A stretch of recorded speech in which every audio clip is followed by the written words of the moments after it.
Price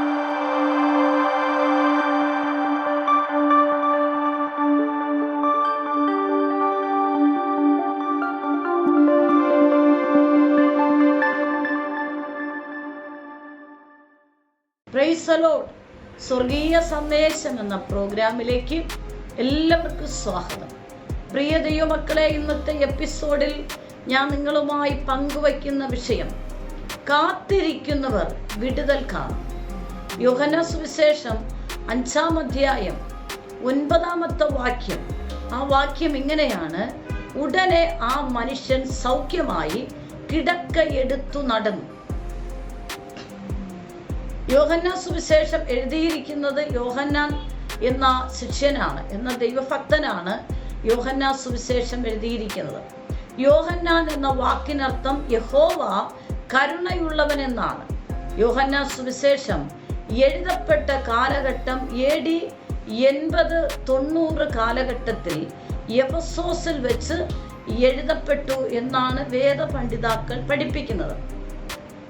ഈ യോഹന്നാ സുവിശേഷം 5-ാം അധ്യായം നമ്മൾ വായിക്കുമ്പോൾ അവിടെ കാണാൻ കഴിയുന്നത് രോഗികളുടെ വലിയൊരു കൂട്ടമാണ്. 5-ാം അധ്യായം 1 മുതൽ ഉള്ള വാക്യങ്ങളിൽ നമ്മൾ വായിക്കുമ്പോൾ വളരെ വ്യക്തമായി നമുക്ക് മനസ്സിലാക്കാൻ കഴിയുന്നുണ്ട്. അപ്പൊ രോഗികളുടെ ഒരു വലിയൊരു സംഘം ആ ഭാഗത്ത് വിടുതലിന് വേണ്ടി കാത്തുകിടക്കുന്ന ഒരു സംഘത്തെ നമുക്ക് കാണാൻ കഴിയും. 5-ാം അധ്യായം 2-ാം വാക്യം മുതൽ യെരുശലേമിൽ ആട്ടുവാതിൽക്കൽ ബെഥസ്ദ എന്ന് എബ്രായ പേരുള്ള ഒരു കുളമുണ്ട്. ആ കുളത്തിന് 5 മണ്ഡപമുണ്ട്. അവിടെ വ്യത്യസ്തപരമായ രോഗികൾ ആ ബെഥസ്ദ കുളത്തിന്റെ കുളക്കരയിൽ 5 മണ്ഡപങ്ങളിൽ വ്യത്യസ്ത രീതിയിലുള്ള രോഗികൾ സൗഖ്യത്തിന് വേണ്ടി കാത്തുകിടക്കുകയാണ്. രോഗികളുടെ ലിസ്റ്റ് നമുക്കിവിടെ വായിക്കുമ്പോൾ മനസ്സിലാക്കാൻ കഴിയുന്ന വ്യാധിക്കാർ, കുരുടർ, മുടന്തർ, ക്ഷയരോഗികൾ, ഇങ്ങനെ വലിയൊരു കൂട്ടം, പേര് പറയാൻ കഴിയാത്ത ഒത്തിരി രോഗങ്ങൾ. അപ്പൊ ഈ രോഗങ്ങളൊക്കെ ലിസ്റ്റിൽ പറയുന്നുണ്ട്. പക്ഷെ അല്ലാതെ ഓരോരുത്തർ വ്യക്തിപരമായി അനുഭവിക്കുന്ന പല രോഗങ്ങളാൽ ബന്ധിക്കപ്പെട്ടവരാണ് ആ ബെഥസ്ദ കുളക്കരയിലെ 5 മണ്ഡപത്തിൽ സൗഖ്യത്തിന് വേണ്ടി കാത്തുകിടക്കുന്നവരുടെ ലിസ്റ്റ്. എന്നാൽ ഈ രോഗികളുടെ കൂട്ടത്തിൽ 38 വർഷം രോഗിയായി ഒരു സൗഖ്യത്തിന് വേണ്ടി ഈ ബെഥസ്ദ കുളക്കരയിൽ കാത്തുകിടക്കുന്ന ഒരു മനുഷ്യനെ നമുക്ക് കാണാൻ കഴിയുന്നുണ്ട്. ഇദ്ദേഹത്തിന് ഈ ശരീരത്തിൽ ഈ രോഗബാധ വന്നിട്ട് 38 വർഷമായി. അതുമാത്രമല്ല, സൗഖ്യത്തിന് വേണ്ടി താൻ 38 വർഷം കൊണ്ട് ഈ ബെഥസ്ദ കുളക്കരയിൽ കിടക്കുകയാണ്. ഈ കുളത്തിന്റെ പ്രത്യേകത എന്ന് പറയുന്നത്, ദൂതൻ അതത് സമയത്ത് ഇറങ്ങി വന്ന് ഈ കുളം കലക്കും. കുളം കലക്കുമ്പോൾ ആദ്യം ഇറങ്ങുന്ന ഏത് രോഗിയായിരുന്നാലും ആ രോഗിമേൽ സൗഖ്യം വരും.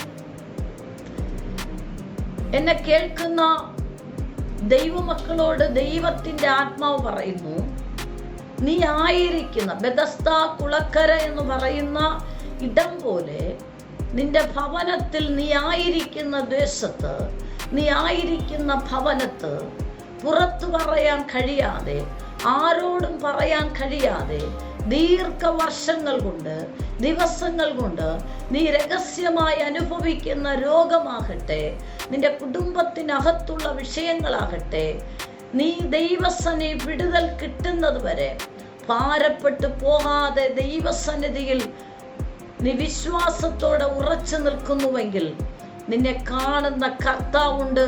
നിനക്ക് വേണ്ടി ഒരു ദിവസം ദൈവത്തിന്റെ കരം ഇറങ്ങി വന്ന് പ്രവർത്തിക്കും.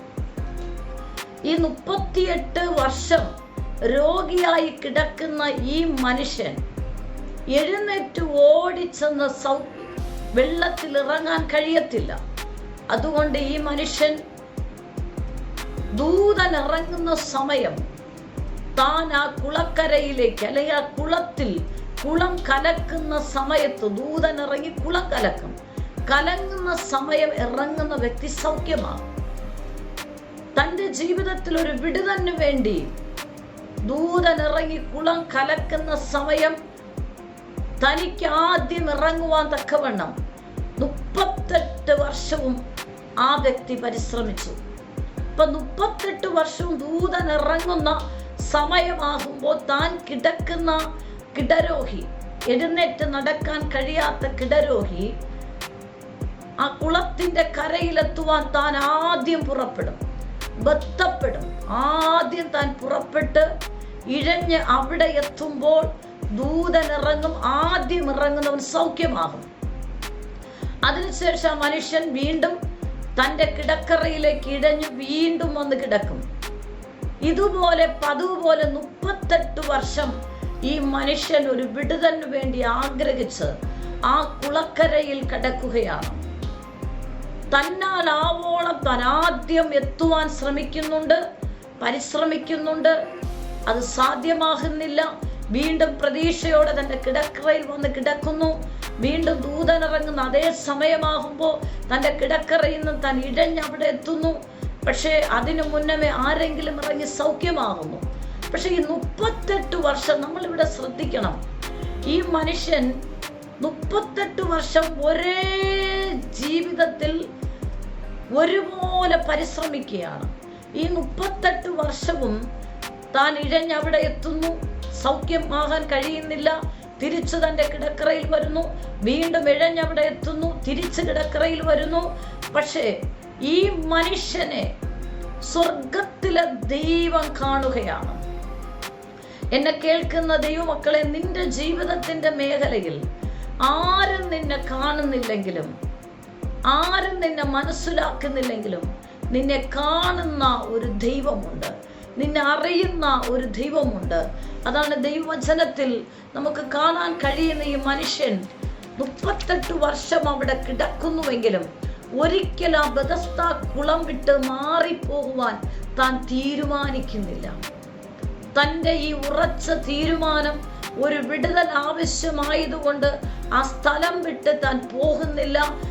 തന്നാൽ ആവോളം സൗഖ്യമാകുവാൻ ആദ്യം ഇറങ്ങുവാൻ താൻ പരിശീലിക്കുകയാണ്, പരിശ്രമിക്കുകയാണ്, നിരാശപ്പെടുന്നില്ല. ഇത് യേശു കണ്ടു. നിന്നെ അറിയുന്ന ഒരു ദൈവമുണ്ട്, നമ്മുടെ ജീവിതത്തിൽ നമ്മെ കാണുന്ന ഒരു ദൈവമുണ്ട്, നമ്മുടെ അവസ്ഥ അറിയുന്ന ഒരു ദൈവമുണ്ട്, നമ്മുടെ സങ്കടങ്ങൾ അറിയുന്ന ഒരു ദൈവമുണ്ട്, നമ്മുടെ രോഗാവസ്ഥകൾ അറിയുന്ന ഒരു ദൈവമുണ്ട്.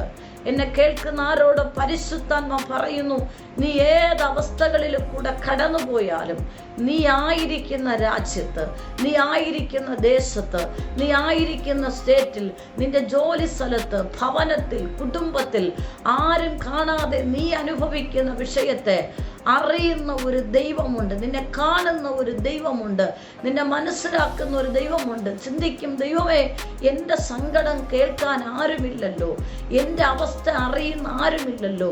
എന്നാൽ ഈ ദൈവശബ്ദം കേൾക്കുന്ന ആരോടോ പരിശുദ്ധാത്മാവ് പറയുന്നു, നിന്നെ അറിയുന്ന ഒരു ദൈവമുണ്ട്.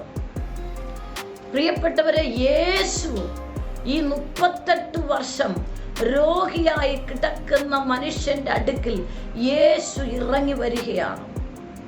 യേശു തന്നെ ഇറങ്ങി വന്ന് ഈ മനുഷ്യനെ സൗഖ്യമാക്കുവാൻ യേശു തീരുമാനിക്കുന്നതിന്റെ കാരണം, ഇവന്റെ ജീവിതത്തിലെ ചില ഗുണവിശേഷങ്ങൾ യേശുവിന് മനസ്സിലായി. ഈ ബെഥസ്ദാ കുളക്കരയിൽ ഇവൻ കിടക്കാൻ തുടങ്ങിയിട്ട് 38 വർഷമായി.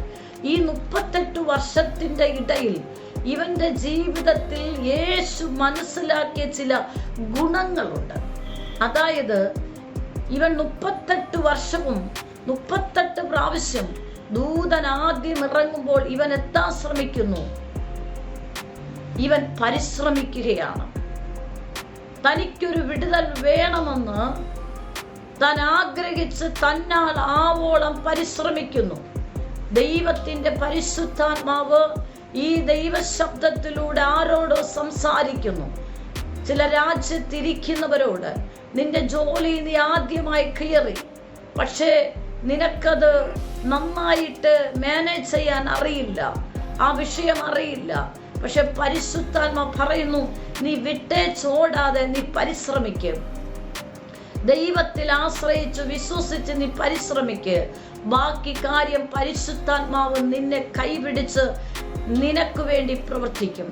ഈ മനുഷ്യൻ തന്നാളാവോളം പരിശ്രമിക്കുകയാണ്. താൻ അവിടെ ആദ്യം എത്തുവാൻ തക്കവണ്ണം താൻ പരിശ്രമിക്കുന്നു. അപ്പൊ പരിശുദ്ധാത്മാരോട് പറയുന്നു, നിന്റെ ജീവിതത്തിന്റെ മേഖലയിൽ നീ നിൽക്കുന്ന പോയിന്റിൽ ഇനി മുന്നോട്ട് എനിക്ക് ട്രൈ ചെയ്യാൻ പറ്റില്ല എന്ന് നീ ചിന്തിക്കുന്നുവെങ്കിൽ പരിശുദ്ധാത്മ പറയുന്നു, നിനക്ക് കഴിയും. നിന്നെ സഹായിക്കുന്ന ദൈവമുണ്ട്, നിന്നെ അറിയുന്ന ദൈവമുണ്ട്. നീ ദൈവത്തിൽ ആശ്രയിച്ച് അത് പരിശ്രമിക്കുക. കഴിയത്തില്ല എന്ന് നീ സ്വയം പറയാതെ, എനിക്ക് കഴിയും, ഞാൻ എന്നാൽ ആവോളം ഞാൻ പരിശ്രമിക്കും. ആ മകന് ഓടി വരാൻ പറ്റില്ല, ഇഴഞ്ഞു വരാനേ പറ്റത്തുള്ളൂ. അങ്ങനെ ഇഴഞ്ഞു വരാനുള്ള ഒരു കഴിവ് ആ ശരീരത്തിൽ ഉണ്ടായിരുന്നത് അത് താൻ ഉപയോഗപ്പെടുത്തുകയാണ്, പരിശ്രമിക്കുകയാണ്. തന്നാൽ ആവോളം താൻ ശ്രമിക്കുകയാണ്.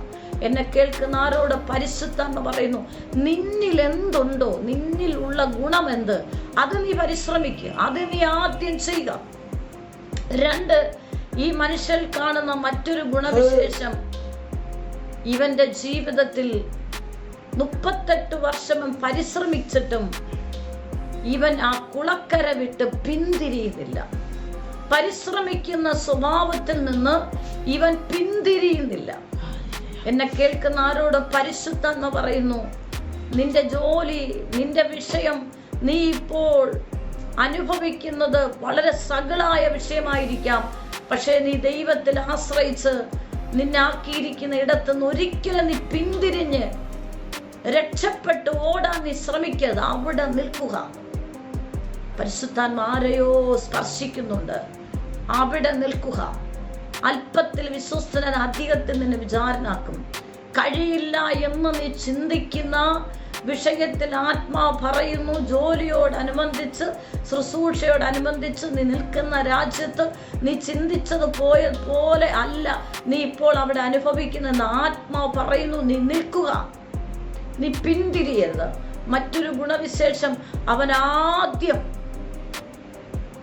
കുളം കലങ്ങുന്ന സമയം ആദ്യം എത്തുവാൻ അവൻ ശ്രമിക്കുന്നുണ്ട്, പരിശ്രമിക്കുന്നുണ്ട്. അതുമാത്രമല്ല, അവിടെ അവൻ ഉറച്ചു നിൽക്കുകയാണ്. മറ്റൊന്ന്, 38 വർഷം കൊണ്ട് ഞാൻ പരിശ്രമിക്കുന്നു, എനിക്ക് വിടുതലില്ല. 39ാമത്തെ പ്രാവശ്യം ദൂതനിറങ്ങുമ്പോൾ ഞാൻ പോകത്തില്ല എന്ന് പറഞ്ഞ മനുഷ്യൻ പിറുപിറുക്കുന്നില്ല. താൻ ആദ്യം എത്താൻ വേണ്ടി തന്നാൽ ആവോളം പരിശ്രമിക്കുന്നുണ്ട്.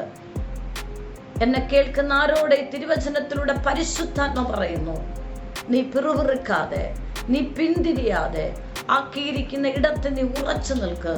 നിനക്കുള്ള കഴിവെന്താണോ അത് നീ ഉപയോഗപ്പെടുത്ത്, അത് പരിശ്രമിക്ക്. നിന്നാൽ ആവോളം നീ ശ്രമിക്ക്.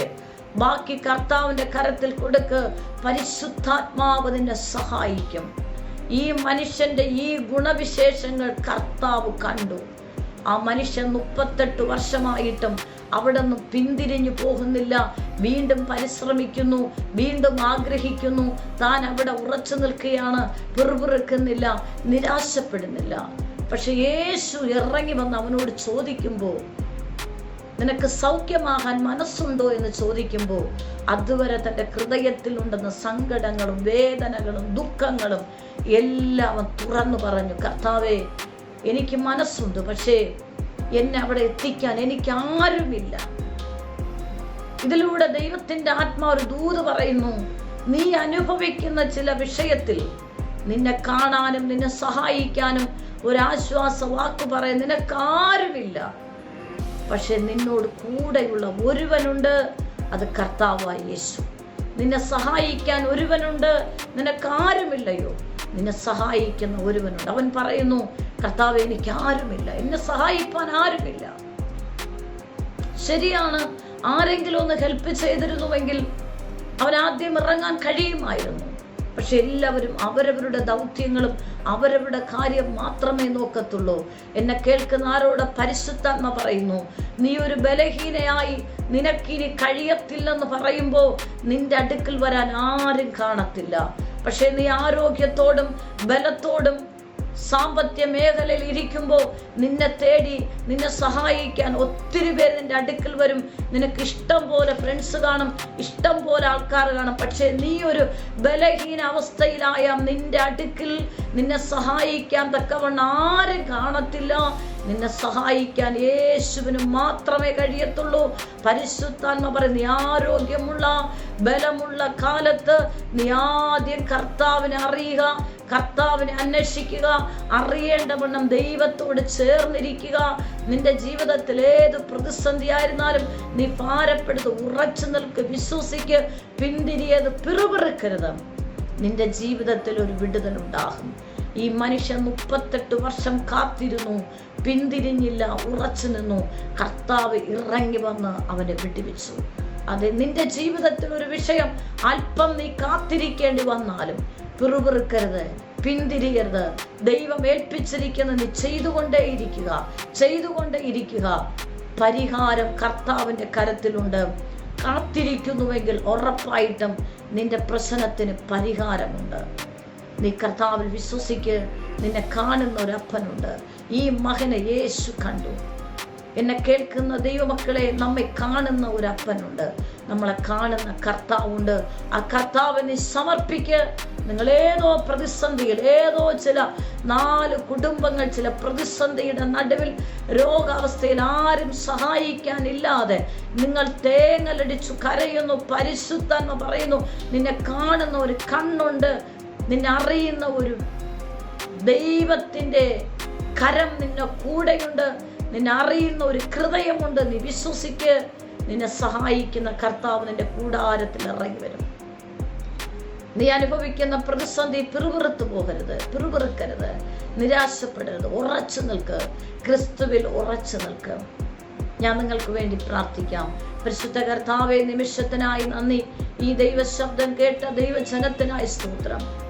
ജീവിതത്തിന്റെ ഏതൊരു മേഖലയിലൂടെ കടന്നുപോയാലും പിറുപിറുക്കാതെ, പിന്തിരിയാതെ, ക്രിസ്തുവിൽ ഉറച്ചു നിന്ന് കർത്താവെന്ന് പ്രാപിക്കേണ്ട വിടുതലുകൾ പ്രാപിച്ചെടുക്കുവാൻ ഈ ദൈവജനത്തെ സഹായിക്കണം. ഇങ്ങനെയുള്ള പ്രതിസന്ധിയിലൂടെ കടന്നു പോകുന്ന ചില കുടുംബങ്ങളെ പരിശുദ്ധാത്മ വെളിപ്പെടുത്തിയ കുടുംബത്തിൽ ഇപ്പോൾ വിടുതൽ വ്യാപരിക്കട്ടെ.